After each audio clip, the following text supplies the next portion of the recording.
All right, welcome to the track, guys, for Road Atlanta. Obviously, test drive. Come in here. You're going to pick up the Thursday session.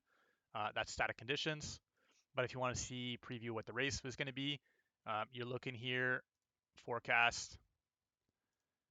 No precipitation or anything. Race starts around 4:20. Temperature is going to drop off and get darker as we go. Sunset is at 8:20 for this specific day. So the race is going to go into it. It's going to start daylight. It's going to start getting darker, and it's going to end just after sunset type thing. So just be aware of that. You will be driving in the dark a little bit. Yeah, other than that, just pick a car, jump into it, and test drive from that Thursday session. All right, here's the track guide for the GR86. I did 2 laps, one full pace and then one with the lift and coast. So we'll look at both. I'll play the fast one first. So this is a quali simulation. So you're going to start out nice and wide, and you're going to try to gain as much speed down the straightaway or the front straight as possible. So I'll play it at full speed, and then I'll slow it down and talk about it.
All right, so let's go back and look at this one here. So all these off tracks were the laps before. It was at the chicane there at turn 10. So let's dive into this one here. So coming into turn 1, I like to open up the corner as much as possible. So I'm going to actually cut through the grass a little bit here and then start turning in. Preloading my tires, so I'm kind of turning right as I get here, and then I'm just going to get on the brakes pretty much right at the grass mark. And then slowly just a long trail brake to the apex. So we'll slow it down here. You'll see grass. I'm starting to get on the brakes. Trail brake, probably 40%-ish. And a really, really long, slow trail brake down into 4th gear. Just trying to get that front nose to bite down so I can get back on the throttle before the apex and power my way back up the curb or up the hill here. I don't want to go too far to the left because then it's awkward to open up the following corner. So I'm trying to stay to the right as much as possible, and then cutting back all the way across. I think I kind of mistimed this left turn. I could have waited a little bit more. I start turning left, and then I'm going to have to kind of back out a little bit. But you want to try to come across the curb at a little bit wider of an angle here, just to try to brake as straight as possible as well. So I'm kind of getting on the brakes as the curb starts right here. Again, nothing too crazy on the brakes. Maybe 50, 55%. Down to 3rd gear. Slightly missed the turn in for this one. Ideally, you can cut this one a little bit more. So there's a little bit of time to gain specifically at this corner. You can definitely cut this one a little bit more, and the GR86 likes even curbs, so you're good with that. There is an off track if you go too far, so just be careful with that. But again, I like getting on throttle way before the apex and just power and get that front nose up and then power right over the curb. Once you're off the curb, I like coming right over to the left here and jumping on top of that curb as well. Just trying to shorten the track as much as possible. And it come all the way over to the left here to open up the rest of this section here. So I try to open it up from the furthest as possible. Um, there's a lot of grip in this car, so you don't need to necessarily go all the way on the curbs. You kind of stay a little bit over to the left or a little bit over the right from the left side of the track, and then just kind of turn in. It's full throttle through this section here. I jump right up against this curb, so I like to try to jump right on top of it. Full throttle, land down, jump across this one, land, and then straight across to the other one. So this one here, I like going right onto the curb, trying to open up the corner as much as possible. You can shift up to fifth if you want. You can also stay in fourth. It might be easier to transition if you're only going down one gear instead of two. But basically, you're kind of braking as you get to the curb again. I'm braking on the curb, so I'm not going extreme because if you start braking really hard, it'll upset the car. But it's just kind of a gradual on the brake. Normally, when you're braking, you want to go like hard on the brake quick and then slowly trail off. But in this situation, I'm just slowly building up the braking and then slowly kind of come off of it down to third gear, off the curb, and I'm already turning left, right up onto this curb, and then all the way out to carrying as much momentum as I can, all the way out until I even get a little bit of tires into this dirt, using this extra pavement, and then coming back on track before you go over here because there is an off track around there somewhere.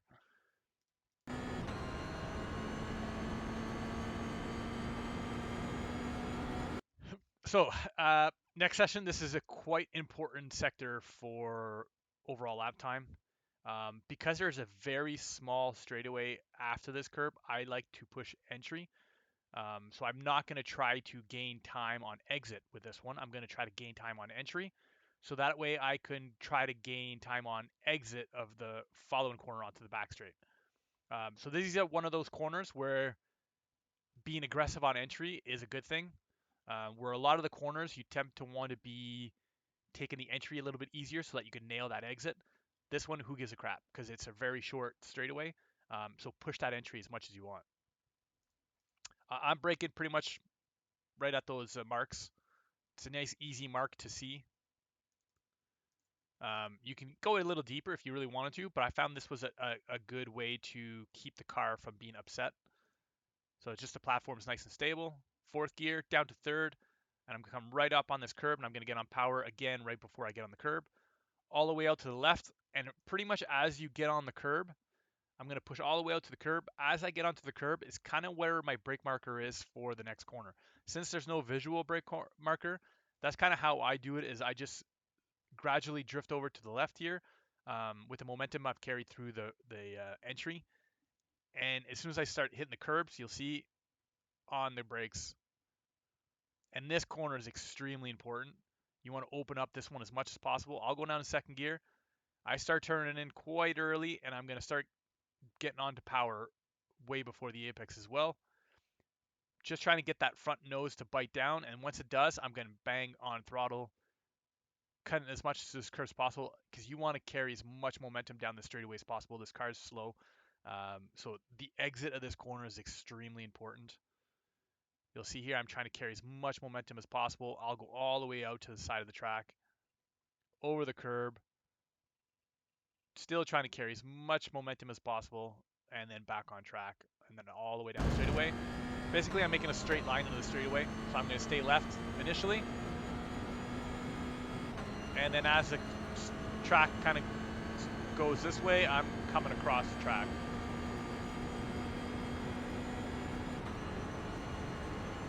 All the way to the right now, and I'm going to drift a little bit over to the left so that I can open up kind of the brake in for this. So what I'm going to do is I'm going to brake kind of in a diagonal to open up the corner, and then I'm going to come back across. Brake markers, I mean, you can brake a little bit later if you want. You can go onto these white lines, but I found for staying out of the ABS and just kind of like keeping like the platform stable so that I can get the slip angle in the tires better, I'm braking just before. So I'm probably braking like maybe a car length or two before these dotted lines here. So you'll see here, I'm already on the brakes. I do get pretty damn aggressive on the brakes, and I'm holding it for a while. Still opening up the corner here. So what I'm doing is I'm bringing the car over to the right, and then I'm going to like settle the car on its slip angle, and then I'm going to come to the left here. So I'm going all the way out to the curbs. Now I'm settling the car here, and then I'm going to start turning a little bit more aggressively and off the brakes. A lot of these off tracks were at this corner, but in this specific lap, I did not actually get an off track. Yeah, you're just gonna have to play around to see where it is. But basically, if you look at the graphics, you can see that this spot is less textured than this spot right here. As long as you stay kind of on this side, usually you're pretty good. And don't cut too early. If you cut too early, that off track pops up. But if you kind of do like a late apex with this one, which actually helps you for the next corner. So if you want a late apex, kind of this one, and it keeps to the left of the track, and then you turn right again to open up the other track, that usually keeps you away from that off track.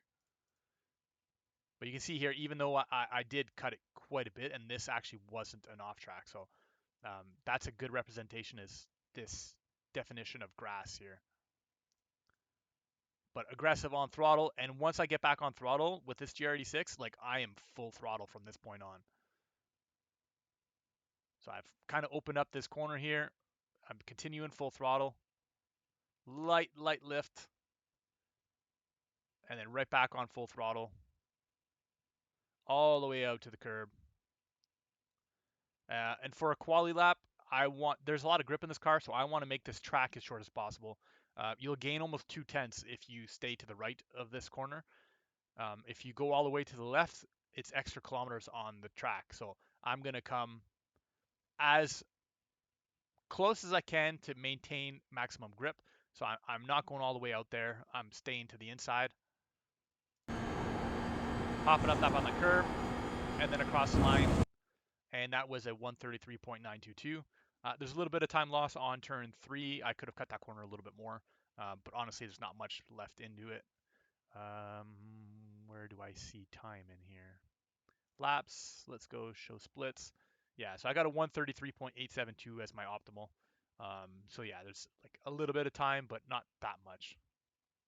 All right, so next lap, this is going to be the lift and coast one, and I'm going to talk about some overtakes and stuff like that. But yeah, we'll play it full speed, and then I'll slow down and talk about it.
All right, so that's the lift and coast lap. Let's get into it quickly here. So as you can tell, last time I was going into there. This is kind of to give you an indication of, one, how the car really enjoys a lift and coast, and it's pretty stable with smooth inputs. Two is you let cars by, right? So if there's cars coming at you, You can lift, stay on the racing line, lift nice and early, let a couple cars go by, and then you nail your exit. So you'll see here, here's the 100 board, lift and look at all this lift and coast. I'm still going to the same spot, down in the fourth, so there's tons of lift and coast here. The car's really stable here. I barely don't have to brake too much, but nice and stable. Back on throttle. I pretty much nail my corners because I'm being really easy with the inputs. Again, coming up the hill, I'm gonna lift if there's a car on the inside, which if they're coming out of the pits or something. Again, big lift and coast. Brake in. The car is way more settled with this one, and I can cut this corner way better. So on my fast lap, you'll notice that I miss cutting this corner a bit. But when I'm doing a lot of lift and coast, the car's so stable and so easy to maneuver that I'm nailing this. I can be super consistent doing this with this kind of lift and coast. The car just really enjoys that kind of thing. It is about a second slower per lap, but it's not that big a deal, especially, and it's easier to manage the traffic. This whole section, again, is flat out, doesn't matter. Pass through it. Coming to the next corner here, again, I was braking onto the curb. Here, I'm going to lift early, coast all the way up to the curb. Then I get on the brakes, getting off the brakes as I get off the curb, down third gear. And then again, the car is super stable when I'm doing all this lift and coast, so I can be pretty aggressive with my turns and stuff. I don't expect cars to really be making a move around here, so I think the lift and coast is more for you to just save fuel rather than allowing people by. Um, but you never know. We've had some stranger situations, so just be aware of it.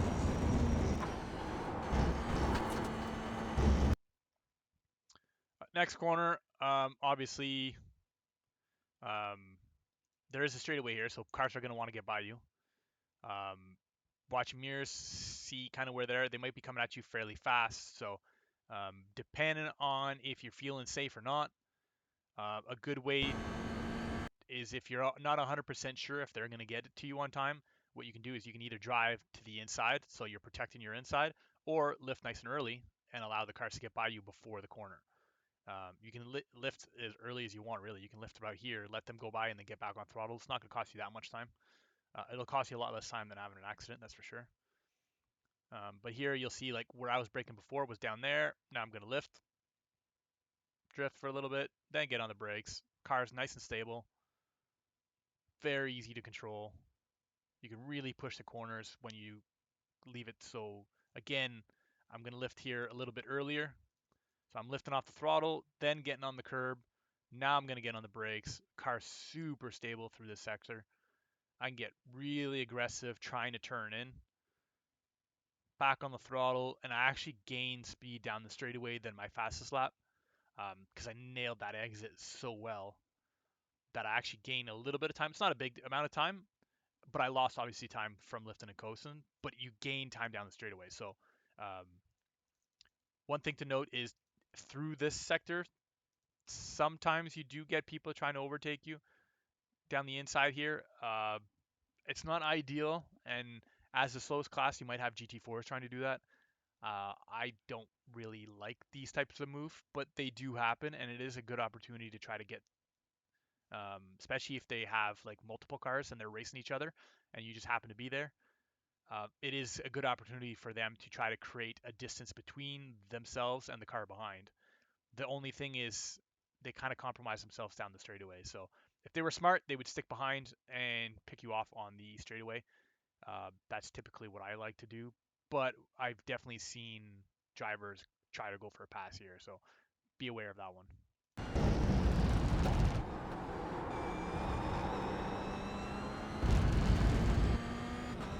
Obviously, straightaway.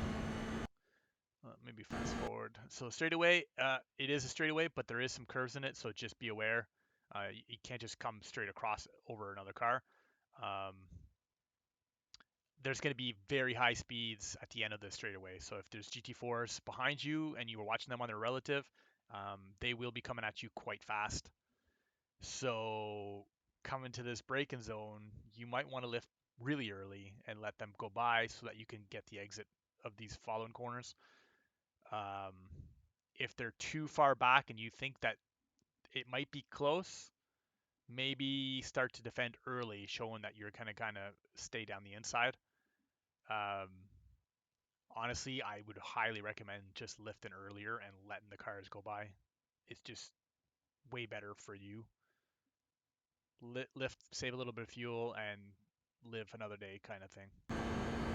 But here you can remember I was lifting or I was starting to break around the 100 board just before. Here you can start lifting nice and early, boop, lifting, coasting all the way down, and then I'll start braking right pretty much at the line,